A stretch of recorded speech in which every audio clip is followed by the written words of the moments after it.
నమస్తే. తెలుగు రాజ్యంకి స్వాగతం. నేను మీ సంధ్య. మనుష్యలోకపు ధైర్యానికి, జగదేక లోకపు సౌందర్యానికి, రాఘవేందర్ రావు గారి అద్భుత సృష్టికి అపరూప దృశ్య కావ్యము జగదేక వీరుడు అతిలోక సుందరి. నిజంగా ఎక్కడ దేవలోకము, ఎక్కడ మన భూలోకము, ఈ రెండింటి కలయికలో ఒక ప్రేమ కావ్యాన్ని తీసి దాన్ని అత్యద్భుతంగా మన కళ్ళ ముందు ఆవిష్కరించి ఇప్పటికీ 36 సంవత్సరాలు. మరి ఈ 36 సంవత్సరాల్లో అంటే ఆ సినిమా రిలీజ్ అయినప్పుడు ఒక తుఫాన్ అడ్డొచ్చి సినిమా ఆగిపోతుందేమో, జనాల మధ్యలోకి వెళ్ళలేదేమో అన్న ఒక అవాంతరం రావడం, ఆ అవాంతరాన్ని దాటి ఆ తుఫాను కంటే వేగంగా సినిమా జనాల్లోకి వెళ్ళడము అనేది జగదేకవుడు అతిలోక సుందరి సృష్టించిన ప్రభంజనం అని చెప్పాలి. మరి 36 ఏళ్ళు పూర్తి చేసుకున్న ఈ సందర్భంగా సినిమా గురించి అనేక విషయాల్ని మీ అందరికీ తెలియజెప్పేందుకు చరిత్రకారులు, సినీ రాజకీయ విశ్లేషకులు చిలకడ శ్రీకాంత్ గారు మనతో ఉన్నారు. ఆయన మాటలోనే మరింత సమాచారం. శ్రీకాంత్ గారు నమస్కారం అండి. నమస్కారం సంధ్య గారు. నిజంగా అంటే ఒక మనిషి ధైర్యము, ఒక అతిలోక సుందరి కళ్ళ ముందుకు వచ్చి ఆవిడ పైకి వెళ్ళడం కోసము ఈవిడ ఎవరో అని తెలియకుండా జరిగిన ఆ దుస్స కావ్యం అనేది, దాన్ని అత్యద్భుతంగా రాఘవేందర్ రావు గారు సృష్టించిన విధానము, అశ్విని దత్ నిర్మాణ సంస్థలో మనందరికీ అందించిన విధానము, 36 సంవత్సరాలు పూర్తయిందా అనేసి అంటే, మరి ఇప్పుడు 36 సంవత్సరాలు అనేసి అని చాలా ఈజీగా అనుకుంటున్నాం, కానీ ఆ టైంలో ఆ సినిమాను తెరకెక్కించిన విధానం గురించి అనేక రకాల కథలు మనం విన్నాం. ఒకసారి దాని గురించి ముందుగా.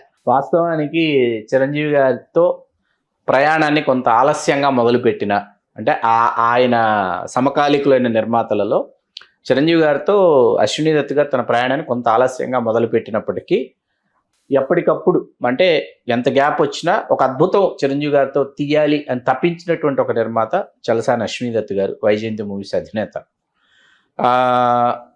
చాలామంది ఆయన సర్కిల్లో ఉన్నటువంటి ఆ టైం ప్రొడ్యూసర్స్ మనకు చెప్పినటువంటి విషయం ఏంటంటే, చిరంజీవి గారు ఒక సెట్ ఆఫ్ ప్రొడ్యూసర్స్తో చేస్తుంటే అశ్విని దత్ గారు ప్రయత్నిస్తూ ఉండేవారంట చిరంజీవి గారి డేట్స్ దొరకపుచ్చుకోవడానికి ప్రయత్నిస్తుంటే, ఇప్పుడు అశ్విని దత్ కూడా వచ్చి లైన్లో నించుని ఖచ్చితంగా ఒక మంచి సినిమా అయితే ఇస్తాడు, ఖర్చు పెడతాడు బాగా, తీసిన తర్వాత మనకు కాంపిటీషన్ అవుతుంది డేట్స్ దొరకపుచ్చుకోవడంలోని కొంచెం అశ్విని దత్ గారిని పక్కదారి పట్టించేవాళ్ళంట.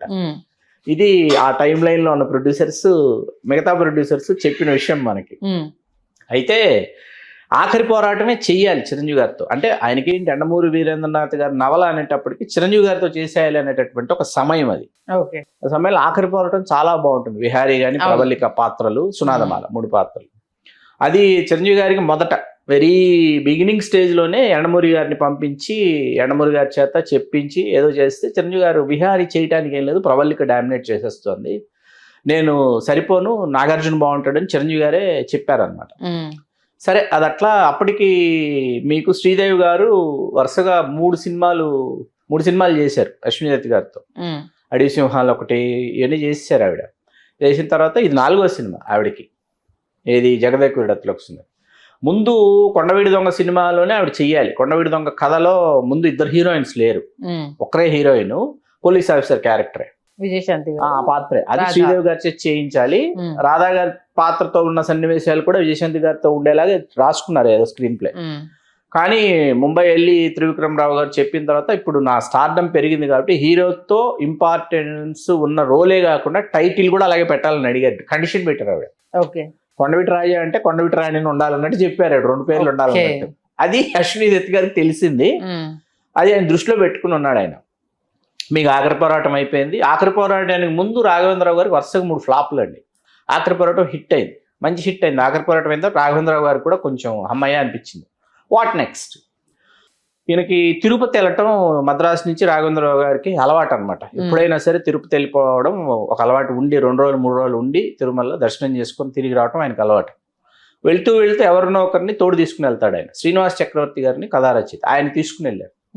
ఆ పిచ్చాపట్టి కబుర్లలో ఈ లైన్ వచ్చింది, సార్ ఇట్లా ఒక దేవకన్య మన భూలోకానికి వచ్చిన తర్వాత ఆవిడకి మానవుడితో పరిచయం అయిన తర్వాత తిరిగి వెళ్ళలేనటువంటి ఒక పరిస్థితి ఏర్పడిన తర్వాత ఆవిడ ఎంతకాలం ఎక్కడుంది, ఆవిడ మళ్ళీ తిరిగి వెళ్ళాలంటే ఏంటి అన్నది ఆ లైన్ చెప్పిన తర్వాత రాఘవేంద్ర గారు తెగ నచ్చేసింది. రాగానే తిరుపతి నుంచి అశ్విని దత్ గారికి ఫోన్ చేసి, అర్జెంటుగా శ్రీనివాస్ చక్రవర్తి దగ్గర లైన్ ఉంది, కూర్చోండి దాని మీద అని చెప్పారు. కూర్చుంటే ఈ లైన్ వరకే ఉంది, ఇంతే ఉంది లైన్, దీన్ని ఇప్పుడు డెవలప్ చేయాలి. శ్రీనివాస్ చక్రవర్తి గారు, జంధ్యాల గారు, ఎండమూరి వీరేంద్రనాథ్ గారు, దత్తా బ్రదర్స్ అంటే ఎవరో తెలుసా? శివశక్తి దత్తా గారు, విజయేంద్ర ప్రసాద్ గారు, ఓకే, క్రేజీ మోహన్ గారు, కమల్ హాసన్ గారు ఆస్థాన రచయిత, అనంతు గారు అంటే బాలచంద్ర గారి కుడిభుజం. అనంతు లేకపోతే బాలచంద్ర గారు స్క్రీన్ ప్లే వినటం కానీ చదవటం కానీ చేయరు. అనంతు గారు మొత్తం ఆయన తీర్చిదిద్దాలన్నమాట కూర్చొని. అనంతు గారు ఇంతమంది కూర్చున్నారు. ఇప్పుడు 4 నెలలు పట్టిందండి చేయటానికి. ఈ 4 నెలల కాలంలో మొదట వీళ్ళు అనుకున్న కథ ఏంటంటే, చంద్రమండలంలో వెళ్తాడు హీరో, ఆ చంద్రమండలంలో హీరోయిన్ పరిచయం అవుతుంది, ఇట్లా చెప్పారు. చిరంజీవి గారు వచ్చిన తర్వాత చంద్రమండలం గురించి చెప్తున్నారు వీళ్ళు. చిరంజీవి గారు సీరియస్గా చూసి, మనం అందరూ సోషల్ స్టడీస్ చదువుకున్నాం కదా, చంద్రమండలానికి వెళ్తే అక్కడేం ఉండదంట కదా, ఉండనప్పుడు ఈ దేవకన్యలు, ఈ కన్యలు, ఈ కాంతలు ఎక్కడి నుంచి వస్తారు? No it's not correct. ఒక మానస సరోవరాన్ని సృష్టించండి అయ్యా, సృష్టించి అక్కడ తయారు చేయండి కదా అన్నారండి చిరంజీవి గారు. ఓకే, అంటే అవును కదా, మనం మానస సరోవరం సృష్టించి అక్కడ మానస సరోవరానికి వచ్చే, అవునా? అప్పుడు ఇంద్రుడు, మానస సరోవరం, ఆవిడ ఇక్కడికి రావటం. అంటే దీని వెనకాల జగదేకూరిని కథ ఇన్స్పిరేషన్ ఉందండి. ఎన్టీ రామారావు గారు, కేవిరెడ్డి గారి డైరెక్షన్లో వచ్చిన విజయవాడ జగదేకూరిని కథ ఇన్స్పిరేషన్ ఉందా. జగదేకూరిని కథ సినిమా అశ్విని దత్ గారికి ఇష్టం. ఆయన చిరంజీవి గారిని దృష్టిలో పెట్టుకుని రాసుకున్న 2 టైటిల్స్, ఒకటి జగదేకూరుడు, భూలోకూరుడు, 2 టైటిల్స్ రాసుకుని 2 రిజిస్టర్ చేయించి పెట్టుకుని ఉన్నారు అశ్విని దత్ గారు. అప్పుడు ఇంక కథ పరుగులు పెట్టసాగింది. అక్కడ జంధ్యాల గారు స్క్రీన్ ప్లే విషయంలో వీరేంద్రనాథ్ గారు, సంభాషణల విషయంలో జంధ్యాల గారు, వీళ్ళు ఒక కొమ్ము కాశారు. డైలాగ్ వెర్షన్ రాసిన తర్వాత రాఘవేంద్రరావు గారు మళ్ళా తిరుపతికి వెళ్ళారు. తీసుకుని వెళ్ళి మొత్తం డైలాగ్స్, మొత్తం బౌండెడ్ స్క్రిప్ట్ తీసుకుని మళ్ళీ తిరుపతికి వెళ్ళారు. షూటింగ్ ప్రారంభించడమే తరువాయి వెళ్ళి గార్డెన్లో కూర్చుని జంధ్యాల గారిని ఆ సీన్స్ చదవమన్నారంట. ఆయన ఏదైతే బొర్రాకేవి సీన్స్ ఉన్నాయో మానవ అనేటప్పటికి ఫైల్ క్లోజ్ చేసి వెళ్ళిపోదాం మనం చిన్న అంటే నచ్చలేదేమో అనుకున్నారంట. అసలు ఎంత ఫన్ జనరేట్ అవుతుందని అనుకోలేదు. మానవ అంటే ఆ మాట నువ్వు మానవా అని ఆయన అనుకోవన్నీ అసలు అద్భుతంగా ఉంది. నేను అసలు ఇలాగ లక్క అసలు తీసేయాల్సిందే ఇప్పుడు అర్జెంటుగా అని వెళ్ళి విన్సెంట్ గారు, కేఎస్ ప్రకాష్ గారిని, వాళ్ళిద్దరూ సినిమాటోగ్రాఫర్స్. మన ఆనంద్ సాయి గారు ఎవరైతే ఉన్నారో కళాదర్శకులు, వాళ్ళ నాన్నగారి చలంగారు, బి చలంగారు, ఆయన కళాదర్శకులు. అట్లా వాళ్ళతో ఇళయరాజా గారికి కథ చెప్పారు. యథాతథంగా తీస్తే సంవత్సరం ఆడుతుందని చెప్పారు ఆయన. ఓకే, ఎప్పుడు శ్రీదేవి గారు రావాలి. శ్రీదేవి గారికి కథ చెప్పిన తర్వాత ఆవిడ కెరీర్లో ఆవిడ హైయెస్ట్ డేస్ వర్క్ చేసిన సినిమా జగదేకూరి రతిలోకి వస్తున్నారు. 50 రోజులు పనిచేసింది ఆవిడ. అంత క్రితం అన్ని ఆవిడ ఎంత స్టార్డమ్ హీరోయిన్, ఎంత స్టార్డమ్ తెలుగులో ఉన్నప్పటికీ, ఎంత బిజీయెస్ట్ హీరోయిన్ అన్నప్పటికీ 20 రోజులు అంతకు మించి ఆవిడ చేసేది. 25 రోజులు హైయెస్ట్ అండి సాంగ్స్తో కలిపి. హిందీలో 30 డేస్ ఇచ్చేది. 50 డేస్ పనిచేసిన సినిమా జగదేకూరి రతిలోకి వస్తున్నారు. ఓకే, ఆవిడ పనిచేశారు. ఆవిడ అప్పుడు ఆవిడ దృష్టిలో పెట్టుకుని జగదేకూరుడు రతిలోకి వస్తుంది. ఆయన ఎక్స్పీరియన్స్ ఉంది కాబట్టి ఆ టైటిల్ అనేటప్పటికి చాలా మంది సినిమా ఇండస్ట్రీలో ఏంటంటే విమర్శించారు. ఎంత లెంగ్తీ టైటిల్ ఏంటి అసలు, ఇంత పెద్ద టైటిల్ ఏంటి అసలు అనేటప్పటికి అసలు పట్టించుకోవాలి. వేటూరు గారికి చెప్పారు. వేటూరు గారు పాటలన్నీ అయిపోయాయండి. వాస్తవానికి all songs are recorded, everything is okay. Veerendranath గారు అండ్ మన వేటూరు గారిని కలవడానికి వెళ్ళారు. ఒకరోజు వెళ్తే తనన్న అబ్బా తనన్న దెబ్బ అంటున్నాడు. అంటే వేటూరు గారు ఏంటి భలేగుందని వెళ్ళి ఇళయరాజా గారికి చెప్పారట. సార్ అనేది భలే తనన్న అబ్బా తనన్న దెబ్బ అంటున్నాడంటే అర్జెంటుగా ఆయన తీసుకురా ముందని చెప్పి ఆయన అనమన్నాడంట. అన్న తర్వాత ఈయన అప్పుడు చేసాడంటే అబ్బని తినే దెబ్బట్టి అప్పుడు ఇళయరాజా గారు చేసి ఈ సాంగ్ బాగుంటుంది ఇది అని దీనికే వాడుకుందాం, జగదేకుడికే వాడుకుందాం అంటే ఎక్కడ పెట్టాలి ఇప్పుడు పాట? సందర్భమే లేదు అసలు. అప్పుడు 8 సీన్స్ రాశారు. అలా 8 సన్నివేశాలు కూర్చాల్సి వచ్చింది. అందుకే ఇవాళకి స్క్రీన్ ప్లేకి సంబంధించి తీసుకుంటే అంటే ఇప్పుడు ఈమె స్కూల్లో చదవడం కోసం ఈ స్కూల్ ర్యాప్ సీన్స్ అన్ని దానికోసం వచ్చాయి. పాట కోసం అంతకుముందు లేదు. సంగీత గారు స్కూలు కన్నడ ప్రభాకర్ గారు కారాపి ఆవిడ్ని తిట్టడము, చిరంజీవి గారు వచ్చి కన్నడ ప్రభాకర్ గారికి బుద్ధి చెప్పడం, ఇవన్నీ అప్పుడు వచ్చాయన్నమాట. అంత క్రితం లేవు అసలు. ఈ సినిమాలో సడన్ గా గుర్తుకురా అనే పాట కూడా ఒకటి ఉంటుందండి. ఇన్ని పాటల మధ్యలో దినక్కుత్త కప్పక్కుర గుర్తురాదు ఎవరికి పాట. ఇంటర్వెల్ ముందు వచ్చే పాట ఎవరికి గుర్తుండదు. అది ఒక వెస్ట్రన్ బీట్ ఓరియంటెడ్ గా చెయ్యాలని చెప్పి చేసిన సాంగ్. కొరియోగ్రఫీ చాలా బాగుంటుంది. సుందరం గారు, ప్రభుదేవ్ గారు అద్భుతంగా కొరియోగ్రఫీ చేశారు. సాంగ్స్ అన్ని సుందరం గారే, ప్రభుదేవ్ గారు అసిస్టెంట్ అనమాట. కంప్లీట్ గా అసిస్టెంట్, సుందరం గారికి, మీకు number of lights, number of dancers ని ఉపయోగించింది వచ్చేసి ఆ పాట ప్రియతమ సాంగ్ కి. ఫస్ట్ స్లోగా ఉంది, ఏంటి ఇలా ఉంది అని అనుకున్నారు పాట, కానీ once after picturisation it's totally different అనమాట. అందాలలో అహో మహోదయం సాంగ్ చేసేటప్పుడు ఆ రోజు కూడా ఎవ్రీథింగ్, ఆ లైట్స్ అన్ని మానస సరోవరం ఆయన బ్యాక్గ్రౌండ్ కొన్ని లైట్స్ పెట్టి, లైట్స్ మొత్తం వేస్తే మానస సరోవరం కనిపించాలి కదా, వేసి ఇలా విన్సెంట్ గారు ఇలా నించుని లైట్స్ ఆన్ అన్నాడంట. ఆయన మొత్తం లైట్స్ ఆన్ అయ్యాయంట. వెనకాల లెఫ్ట్ లో ఒక లైట్ ఆన్ అవ్వలేదు చూడండి అన్నాడంట. ఇక్కడ ఇలా చూస్తూ చెప్పాడు ఆయన, లైట్ పడలేదని చెప్పేసి. గైడ్ రాజు అవి బొర్రా కేవ్స్ లో తీశారు ఆ సాంగ్స్ అన్ని. ఆ సాంగ్ బొర్రా కేవ్స్ లో తీశారు. రాజసింహుడు ఒక్కడే రారాజు కొండవీడని చూపిస్తారు, అది బొర్రా కేవ్స్ లో చేశారు. చైల్డ్ ఆర్టిస్ట్ శ్యామిలి గారికి చాలా పేరు, శ్యామిలి, రిచర్డ్స్, మాస్టర్ రిచర్డ్స్ చేశారు. మీకు అందులో నాకు చాలా ఇష్టమైనటువంటి ట్రాక్ వచ్చి జనకరాజు వాళ్ళ ట్రాక్ ఒకటండి. సార్ మీరు ఎక్కడికో వెళ్ళిపోయారు సార్ ట్రాక్ ఒకటి. తర్వాత అల్లు రామలింగయ్య గారు, బ్రహ్మానందం, చంద్రిక వాళ్ళ ట్రాక్.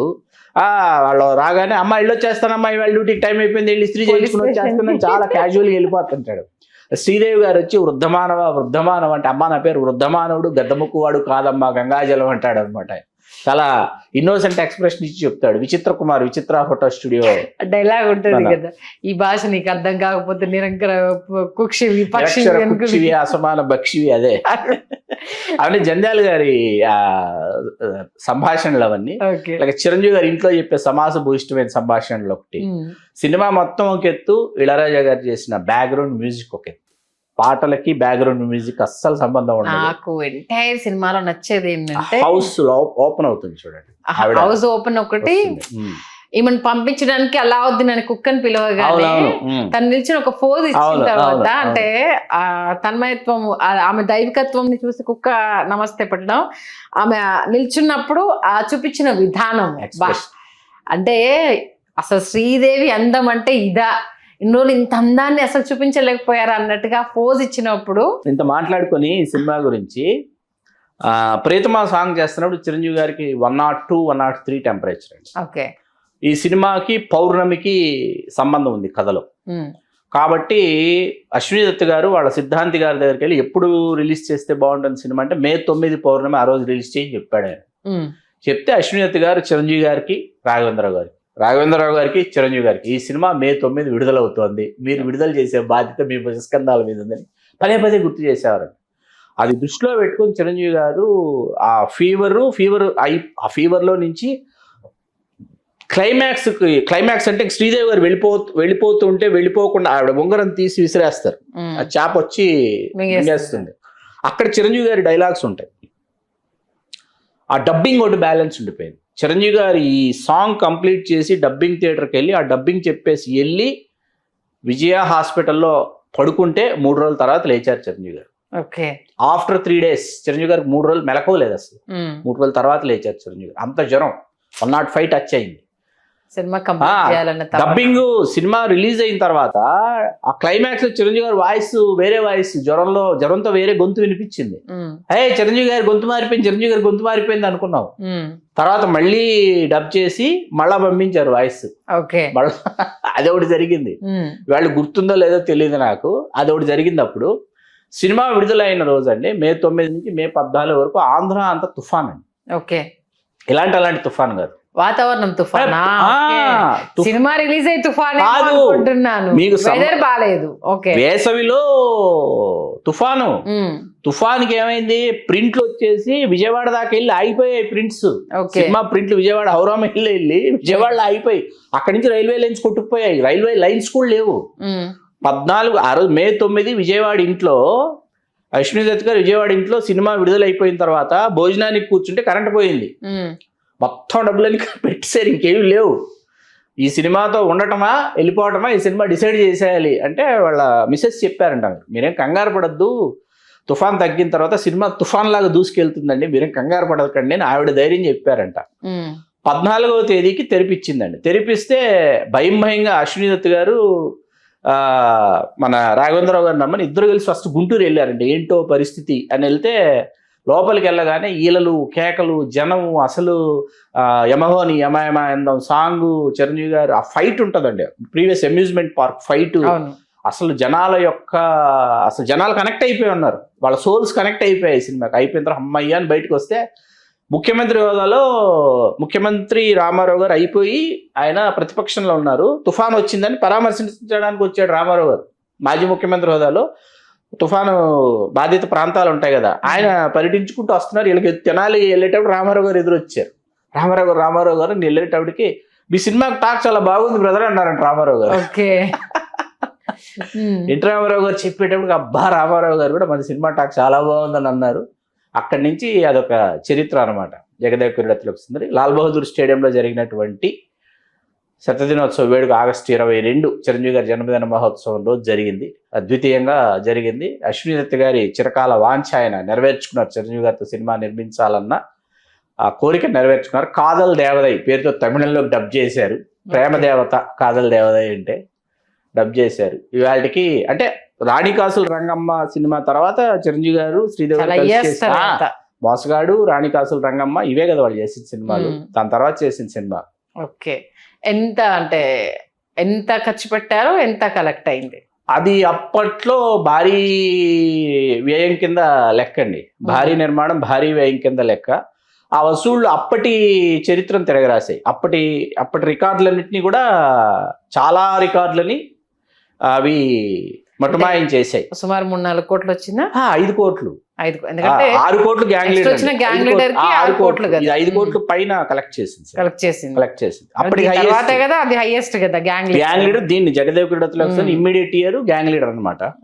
గ్యాంగ్ లీడర్, రౌడీ అల్లుడు, గరానముడు 10 కోట్లు టచ్ చేసి 10 కోట్లు షేర్ వసూలు చేసి ఇక్కడ నుంచి ఇంకా షేర్ వాల్యూ పెరుగుకుంటూ వెళ్ళిపోయింది. అదే దాంతో ఏంటి చిరంజీవి గారు ఏంటంటే నంబర్ ఆఫ్ ఫిలిమ్స్ ఆయన తగ్గించుకోవడానికి కారణం అదే.